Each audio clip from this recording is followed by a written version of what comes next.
एक दिन राजकुमार सिद्धार्थ अपने चचेरे भाई देवदत्त के साथ बाग में घूमने के लिए गए। जहां सिद्धार्थ कोमल हृदय का बालक था, वहीं देवदत्त झगड़ालू व कठोर स्वभाव का था। सिद्धार्थ की सभी प्रशंसा करते थे, देवदत्त की प्रशंसा कोई नहीं करता था। इसलिए देवदत्त मन ही मन सिद्धार्थ से जलता था। जहां वे दोनों घूम रहे थे, उनसे थोड़ी ही दूरी पर एक हंस उड़ रहा था। उस हंस को देखकर सिद्धार्थ बहुत प्रसन्न हो रहा था। तभी देवदत्त ने कमान पर तीर चढ़ाया और हंस की ओर छोड़ दिया। तीर सीधा जाकर हंस को लगा। वह घायल हो गया और छटपटाकर नीचे गिर पड़ा। सिद्धार्थ ने दौड़कर उस घायल हंस को उठाया। उसने हंस के घायल शरीर से बह रहे लहू को साफ किया और उसे पानी पिलाया। तभी देवदत्त वहां आ पहुंचा। उसने क्रोध से सिद्धार्थ की ओर देखा और बोला, इस हंस को चुपचाप मुझे दे दो सिद्धार्थ, इसे मैंने तीर मारकर नीचे गिराया है। नहीं, सिद्धार्थ ने हंस की पीठ सहलाते हुए उत्तर दिया, मैं इस हंस को तुम्हें नहीं दे सकता। तुम निर्दयी हो, तुमने इस निर्दोष हंस पर तीर चलाया है। यदि मैं इसे न बचाता तो इस बेचारे की जान चली जाती। देखो सिद्धार्थ, देवदत्त उसे घूरकर बोला, यह हंस मेरा है। इसे मैंने तीर मारकर नीचे गिराया है। इसे चुपचाप मुझे दे दो। यदि नहीं दोगे तो मैं राज दरबार में जाकर तुम्हारी शिकायत करूंगा। सिद्धार्थ ने उसे हंस देने से साफ साफ मना कर दिया।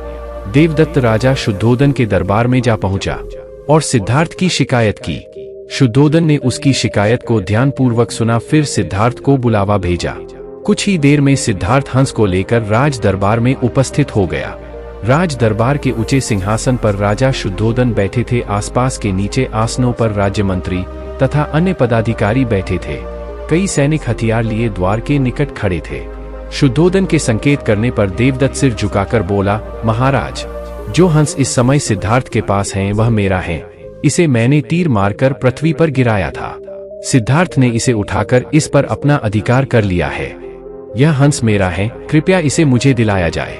राजा शुद्धोदन ने सिद्धार्थ की ओर देखा और बोलने की ओर संकेत दिया। सिद्धार्थ ने सिर झुकाकर शांत स्वर में कहा, महाराज, यह हंस निर्दोष है। यह बिना किसी को कोई कष्ट दिए उड़ा जा रहा था। देवदत्त ने इसे तीर मारकर घायल कर दिया। मैंने इसका उपचार किया है, इसके प्राण बचाए हैं। मैं समझता हूं कि प्राण लेने वाले से अधिक प्राण बचाने वाले का अधिकार होता है। मैं आपसे प्रार्थना करता हूं कि यह हंस मेरे पास ही रहने दिया जाए। मैं इसे बिल्कुल स्वस्थ करके आकाश में उड़ा देना चाहता हूं। शुद्धोदन ने अपने सभासदों से विचार विमर्श किया। वे सभी एक ही स्वर में बोले, महाराज, राजकुमार सिद्धार्थ का कहना बिल्कुल ठीक है। जीवन लेने वाले से बचाने वाले का अधिक अधिकार होता है। अतः हंस राजकुमार सिद्धार्थ के पास ही रहने देना चाहिए। राजा शुद्धोदन ने सभासदों की बात मान ली। उन्होंने सिद्धार्थ से कहा, इस हंस पर तुम्हारा अधिकार है, तुम इसे ले जा सकते